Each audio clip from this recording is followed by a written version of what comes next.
Como les mencioné, aunque complicando un poquito más la clase a medida que avanzamos. ¿Sí? La clase hoy es un plan mejor, lastimosamente. Vamos a hablar de clasificaciones. ¿Sí? Acá nos quedamos de aprender los nombres y apelar un poquito a la creatividad muchas veces porque se facilita mucho las cosas con las técnicas, técnicas de asociación. Creo que estamos complejos en la parte del estudio, van a saber mucho más que todo. Pero lastimosamente cuando estamos hablando de clasificaciones de modelos, ¿sí? Saber los nombres y saber en qué clasificación están. Más adelante, cuando hablemos de cada fármaco en específico, cada familia en específico, vamos a hablar del mecanismo de acción, o sea, cómo funciona, para qué funciona. Y avanzar un poquito en lo que son los efectos adversos que pueden aparecer y los efectos beneficiosos, porque eso es lo que a él le compete en práctica clínica, tienen que conocer un poquito de esto. ¿Está bien? Porque muchas veces el paciente, si no está consultando con el psiquiatra, que le ve una vez cada mes, cada 2 meses, cada 3 meses, cuando usted está consultando semanalmente, y ustedes generalmente son la primera línea en darse cuenta, por ejemplo, del efecto adverso de la medicación para derivarla a su médico. ¿Está bien? Entonces, eso es súper importante. Entonces,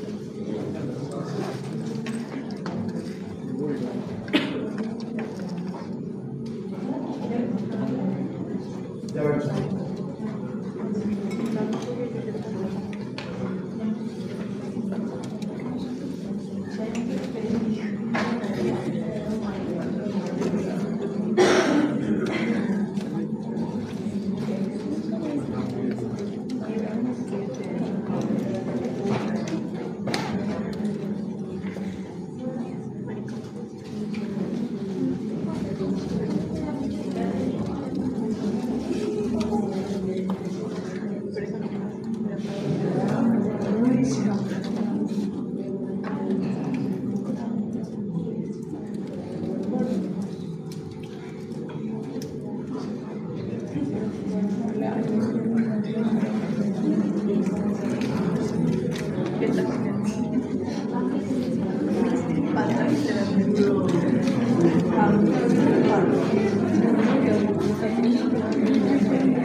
Vamos a hablar un poquito de clasificación.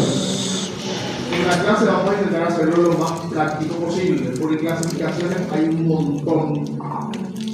Esto va a variar dependiendo de la bibliografía que se lea, de la publicación, el año, porque cada año va variando y se van descubriendo nuevos fármacos que se van agregando o se van descubriendo nuevas propiedades sobre el fármaco, lo que hace que cambie otra vez su clasificación. ¿Está bien?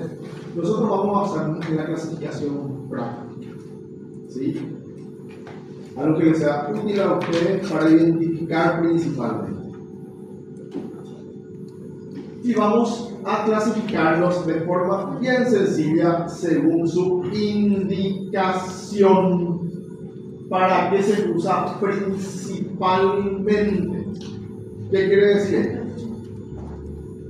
Aclarando ya desde el principio que un psicofármaco o un tipo de psicofármaco según su clasificación no significa que se use exclusivamente para lo que está indicado.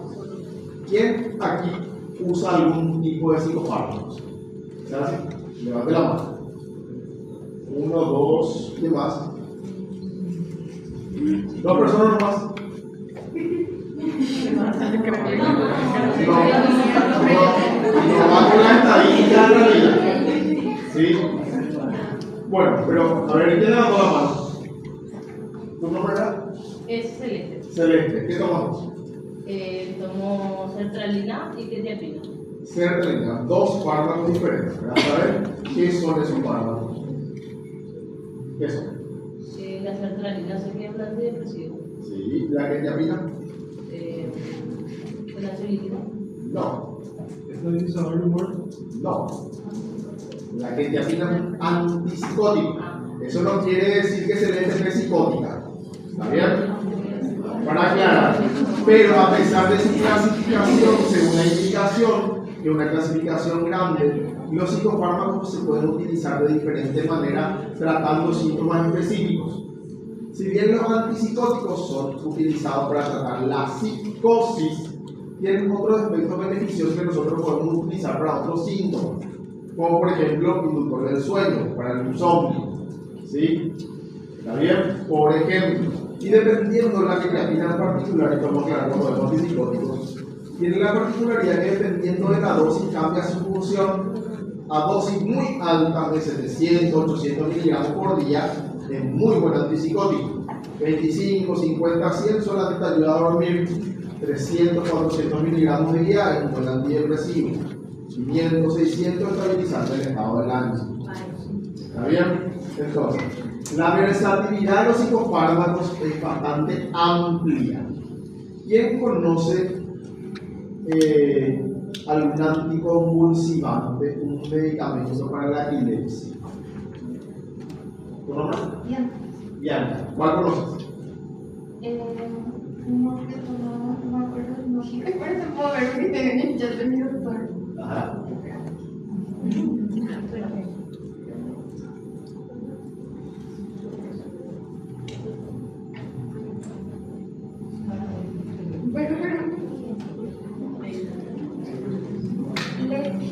Léptico se llama. Lamotrigina. Genial. La lamotrigina es anticonvulsivante. Es un fármaco que se utiliza principalmente para tratar la epilepsia, la convulsión, pero se ve que tiene efectos beneficiosos como estabilizante del estado del ánimo para el tratamiento del trastorno bipolar. Así, la mayoría de los anticonvulsivantes, como el valproato de sodio o ácido valproico, la carbamazepina o carbazepina y demás fármacos anticonvulsivantes, son buenos estabilizadores del estado del ánimo. ¿Está bien? Entonces, la clasificación que nosotros vamos a utilizar, si bien se basa en su indicación principal, o para qué se usa principalmente, no quiere decir que se usa solo para eso.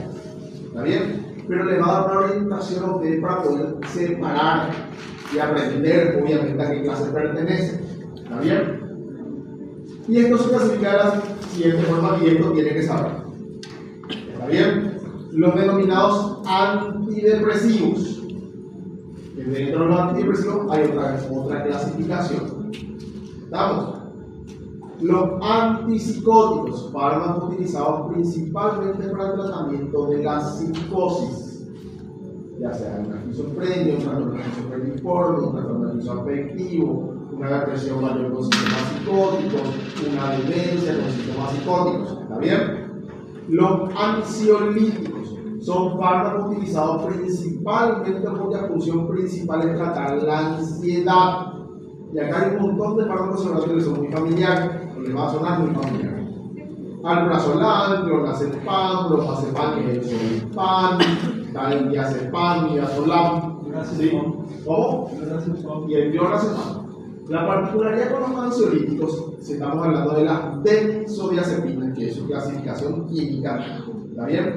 Por su estructura química, son todos muy buenos ansiolíticos, pero también son fármacos anticonvulsivantes, relajantes musculares y fármacos hipnóticos porque dan sueño.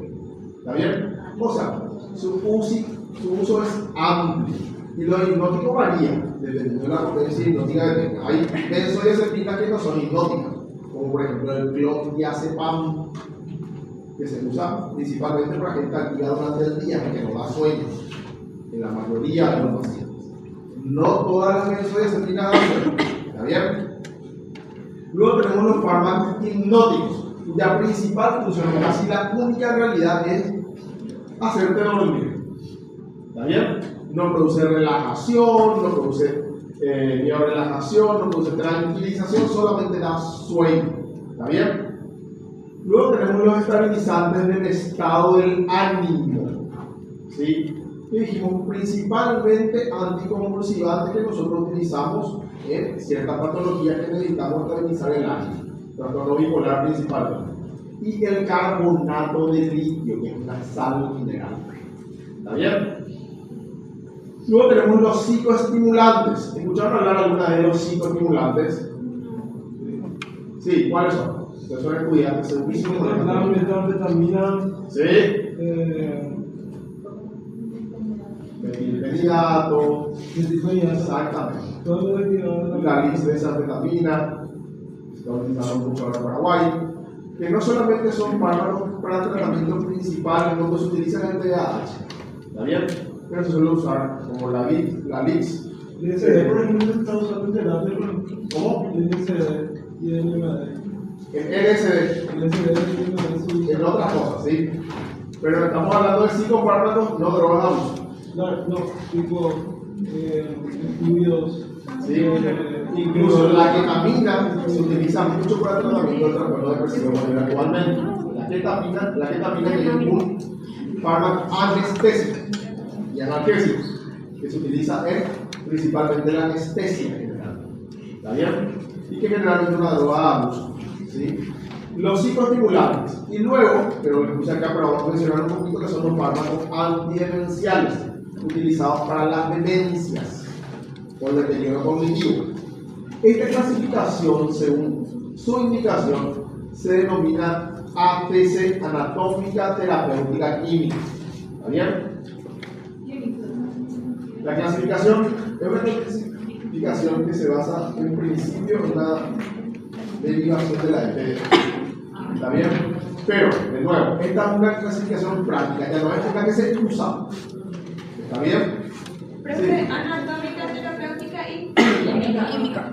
La clasificación que se usa actualmente se basa principalmente en la estructura química o en el mecanismo de acción, la que se usa en las guías actuales. Pero es una clasificación enormemente complicada, porque tiene que ver desarrollar, por ejemplo, fórmulas químicas para aprender. No. ¿Está bien? Que es de repente ya excesivo, digamos. Esta les va a ayudar a identificar, asociar y saber su función principal, que es lo que ustedes tienen que saber. ¿Sí? Yo no les voy a pedir la interacción molecular o el mecanismo molecular, por ejemplo, específico de cómo funciona el carbonato del litio, porque no viene al caso.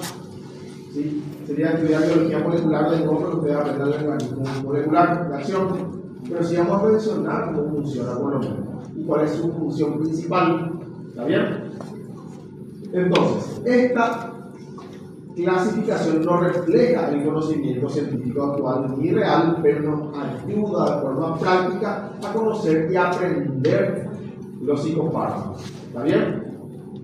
Aquí los límites entre las categorías se fueron difuminando un poquitito y como dijimos, vamos a basarnos en su acción principal. ¿Para qué significa principalmente antidepresivo? Para tratar la depresión, antipsicótico para la psicosis. Conociendo obviamente otros efectos beneficiosos para el adulto son utilizados. ¿Sí? Pero también tiene una desventaja. La discrepancia en el nombre suele causar algún problema con los pacientes.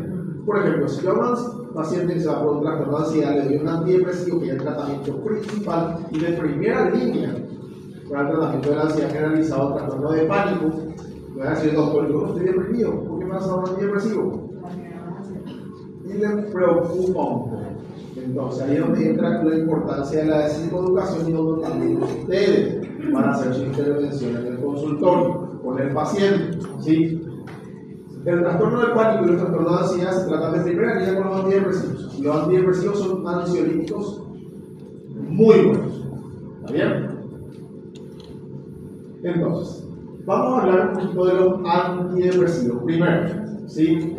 Estos fármacos, según su mecanismo de acción, o sea, cómo funciona, y vamos a especificar y explicar bien esto cuando hablamos antidepresivos, son inhibidores de la recaptación o bloqueantes de receptores, que pueden ser agonistas o antagonistas, potenciar la función o inhibir la función de un neurotransmisor al unirse a su receptor. ¿Sí? La clasificación otra vez dentro de los antidepresivos, como dije, es bastante larga. ¿Está bien? Complicada. ¿Puedes sacar un chiquitito más? La protege. ¿Sí? Pero después agrandar el chiquito mejor, ¿o no? Es Ya que no se ven nada bien.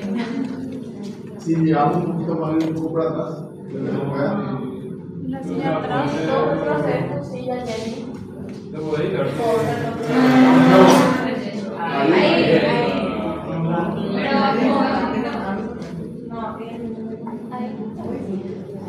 Ahí está mejor. Bueno, entonces, en esta clasificación, por ejemplo, tenemos los inhibidores de la recaptación de serotonina, que son la niframina, mitriptilina, y vamos a comenzar a citar nombres. No se preocupen, chicos, esta clase está en la plataforma, no quieran ir quitando fotos y atiendan, no se distraigan. ¿Está bien? Entonces, esta clasificación, dentro de la clasificación grande de antidepresivos, depende de cómo funciona, cuál es el mecanismo de acción para que el fármaco haga el efecto beneficioso. Por ejemplo, los más comunes y los más utilizados y los más conocidos, de nuevo, son los inhibidores. Quiero saber cómo son, tengo que agarrar un poco. Los inhibidores selectivos de la recaptación de serotonina, que van a ver aquí en el número 2. ¿Sí? Al decir inhibidores selectivos de la recaptación de serotonina, su nombre es un poco intuitivo. ¿Qué hacen? Inhiben el recaptador de la serotonina, como dice el nombre. ¿Y qué provoca esto? Provoca que la serotonina esté disponible más tiempo antes de que vuelva a ser introducida en la neurona. O sea, hace que esté disponible para que funcione cuando hay poca cantidad. Por ejemplo, no es que produce más serotonina el antidepresivo, sino la que hay la mantiene disponible para que pueda ser utilizada. Exactamente, su reutilización. ¿Cómo? No. Sí, eso vamos a aclarar cuando vemos todo eso, nos sabrían apurar con los conceptos. ¿Sí? Entonces, el nombre de inhibidor selectivo de la recaptación de serotonina nos da el mecanismo de acción y cómo funciona. ¿Está bien? Dentro de estos inhibidores selectivos de la recaptación de serotonina, nosotros tenemos el citalopram, el escitalopram, la fluoxetina, la paroxetina, la sertralina, que es el fármaco que está utilizando la compañera, y la fluvoxamina. Se van a dar cuenta que ahí hay actualmente 6 fármacos, ¿sí? Y tienen que aprender de memoria. El Talacen es el nombre comercial del citalopram, ¿sí? Entonces, nosotros no vamos a mencionar muchos nombres comerciales acá porque sería confundirlo un poco más, pero los nombres de las drogas sí tienen que conocer. Entonces, esto vamos a ir detallando cuando vemos en específico, ¿sí? La clasificación grande de antidepresivos, hay una lista larga, ustedes tienen que saber cuáles son antidepresivos y cuáles no son antidepresivos, y así yo les voy a pedir. Más adelante, cuando ahondemos en la clase específica de antidepresivos, vamos a subclasificar otra vez según su mecanismo de acción. ¿Está bien? Pero en los fármacos más utilizados y lo que tenemos disponible en Paraguay, porque hay que hacer una salvedad. Muchos antidepresivos de los más actuales no tenemos aquí. Y probablemente no tengamos en un buen tiempo y no tengan familiaridad con ellos. ¿Está bien? Entonces, aquí tenemos una lista bastante larga de fármacos. 6 ya les mencioné que son los más utilizados, los de primera línea, los más conocidos. Pero en realidad tenemos aproximadamente 15 o 20 antidepresivos. ¿Está bien?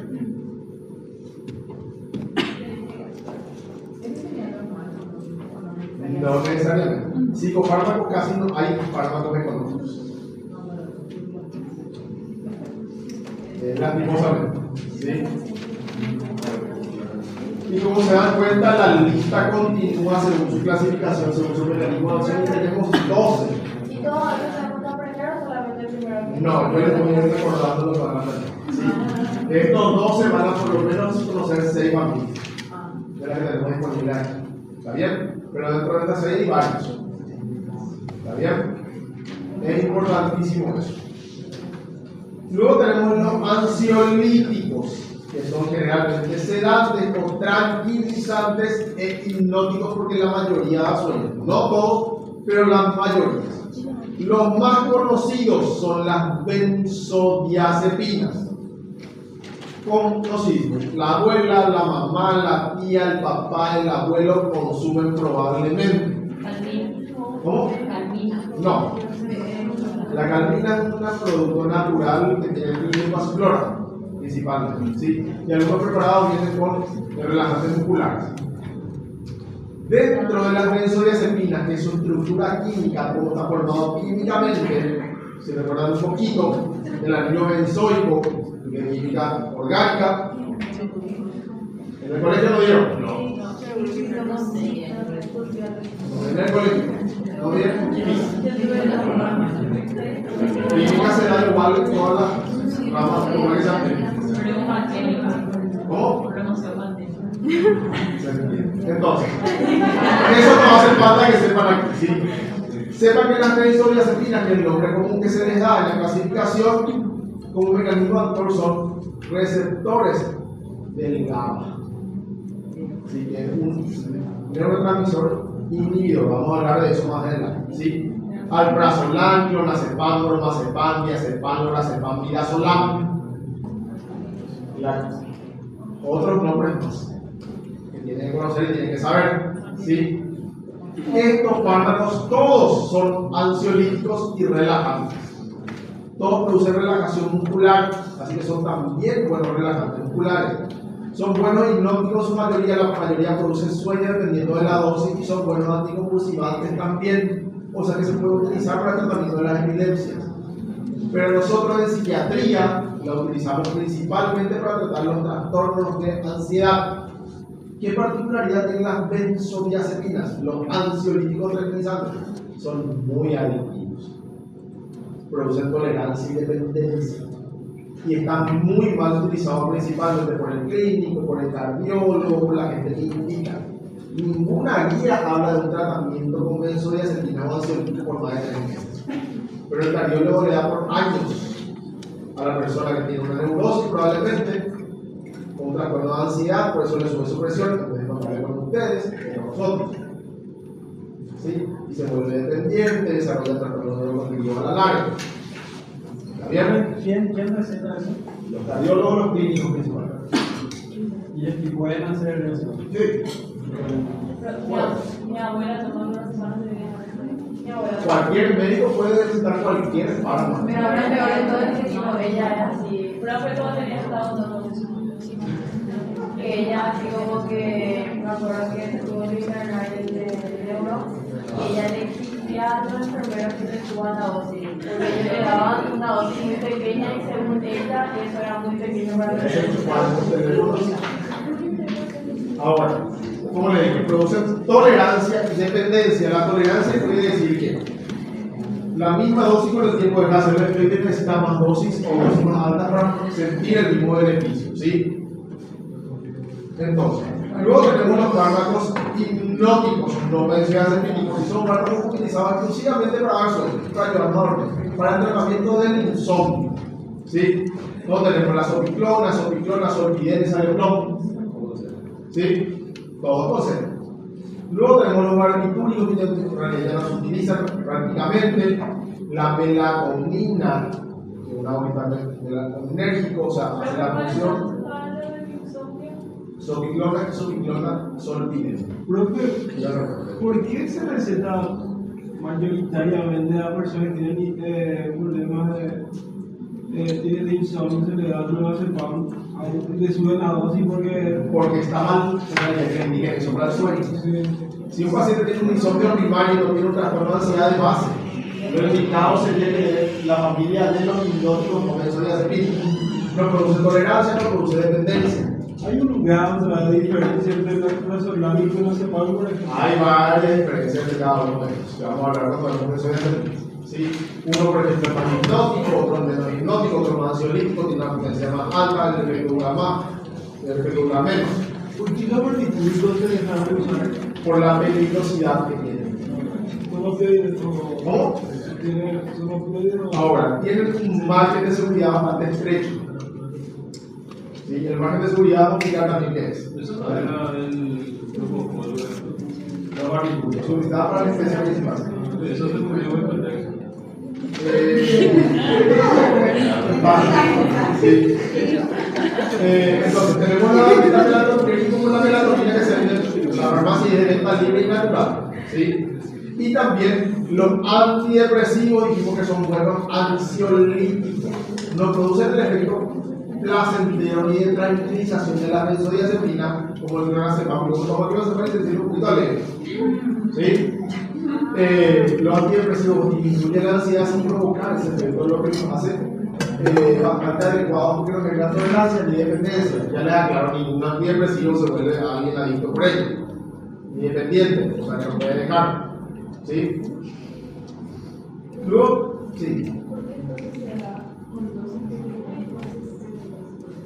Vamos a hablar de eso también. Me quedó eso de la última clase, me alegro mucho, pero en realidad es para la tolerancia. Ahora, para que vos toleres, porque el concepto de tolerancia dijimos que es que el fármaco uno se acostumbra al fármaco y necesita dosis cada vez más alta. La otra tolerancia de la que hablamos nosotros para iniciar en dosis baja es que no te haga efectos adversos, que no te haga mal. Y lo mismo para la retirada. ¿Está bien? Como efectos rebotes, que no es por dependencia. ¿Sí? Vamos a aclarar todo eso. Los antipsicóticos se clasifican en dos tipos: los típicos y los atípicos. ¿Está bien? Los típicos que tenemos disponibles en Paraguay son el haloperidol y la levomepromacina. Dificilísimo nombre. Y la... Sí, hay. Haloperidol y levomepromacina.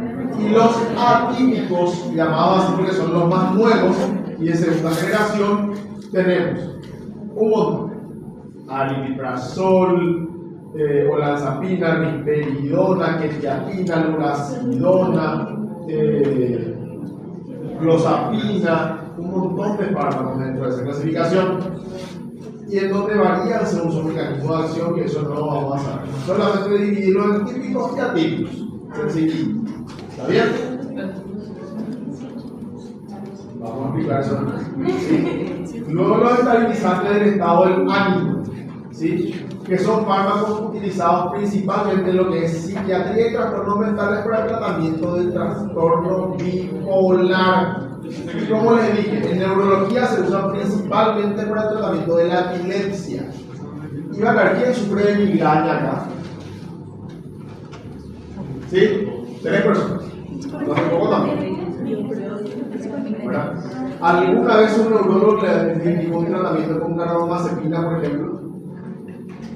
¿Profiláctico? Sí. Entonces, ¿por qué se le da un anticonvulsivante a alguien que tenga migraña? No. La carbamazepina tiene una particularidad en su mecanismo de acción que disminuye la corriente eléctrica a la membrana de las neuronas, que puede ser una de las causas de la migraña.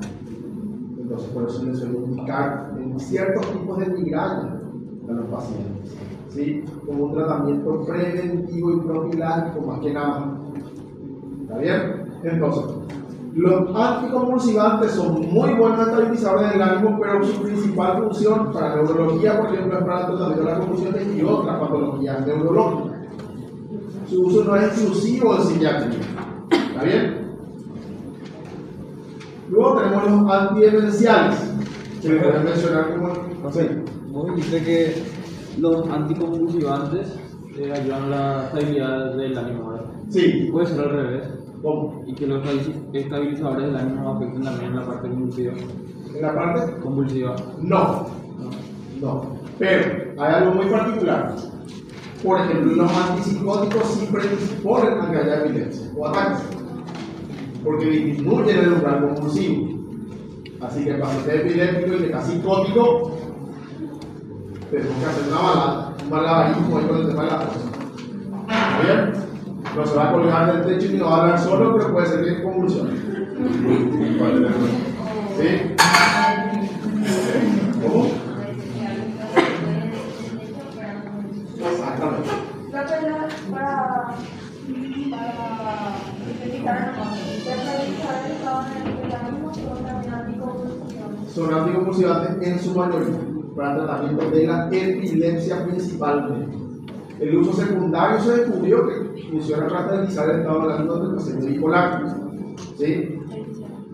Los fármacos antidemenciales son fármacos utilizados para el tratamiento de las demencias, de los diferentes tipos de demencias. ¿Sí? Se utilizan para enlentecer el proceso de deterioro, no son curativos. Como se van a dar cuenta, la mayoría de los psicofármacos no curan la enfermedad, sino la tratan. ¿Está bien? Y se van a dar cuenta a medida que vayamos desarrollando eso y a medida que vaya dando psiquiatría. La gente confunde mucho esto, y volvamos al caso de los antidepresivos. Ningún antidepresivo crea dependencia. Uno se vuelve adicto ni busca tomar, yo quiero tomar porque tengo posturas y no tomo. ¿Verdad? Porque tampoco dan un efecto placentero como que sean antidepresivos. Que la idea es que te pongas feliz, no es así. ¿Sí?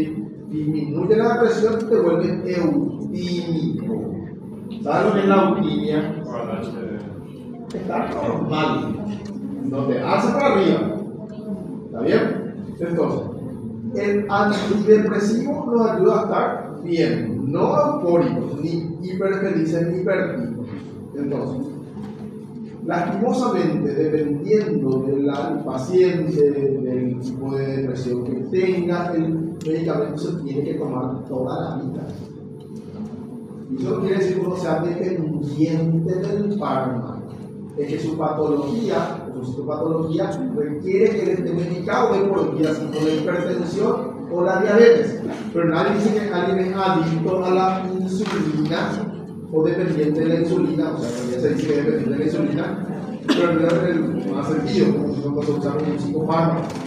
¿Sí? Nadie dice que uno es dependiente de su antihipertensivo, o tiene que tomarlo toda la vida. ¿Sí? Ahora, no da uno tomar remedio, no da uno. ¿Sí? Y la mayoría de los psicofármacos tienen efectos adversos, con lo que uno tiene que convivir probablemente muchas veces por toda la vida. ¿Sí? Y vamos a ir mencionando cada uno de ellos, cada uno de ellos. Ahora, de la clase yo hoy quiero que tengan en cuenta la clasificación general. ¿Sí? Quiero que aprendan la clasificación grande que les mencioné. ¿Está bien? En su mecanismo, perdón, en su uso principal y los nombres que les puedo mencionar en la clase, por lo menos para comenzar a repasar. En la clase siguiente ya vamos a comenzar a dar los fármacos antipsicóticos y vamos a desarrollar su clasificación, los más utilizados en Paraguay, porque les voy a pedir que aprendan lo que no tenemos aquí, porque no van a tener familiaridad. ¿Sí? Si bien acá tenemos muchos, son muy utilizados, no solamente se dieron puestos para los psicóticos, sino para trastorno del estado del ánimo, insomnio, trastorno de ansiedad. ¿Está bien? En la migraña no es tan común que se utiliza, ¿sí? Pero si se utilizan para varias. Entonces, antipsicóticos, vamos a aprender la clasificación, los nombres, específicamente los efectos adversos que pueden llegar a tener, para qué se usan principalmente. ¿Está bien? Estamos sencillitos. Y vamos a tratar de hacerlo con ejemplos de casos clínicos. ¿Está bien? ¿Alguna pregunta? Bueno, si no tienen preguntas, también. A la gente a la que no le llamé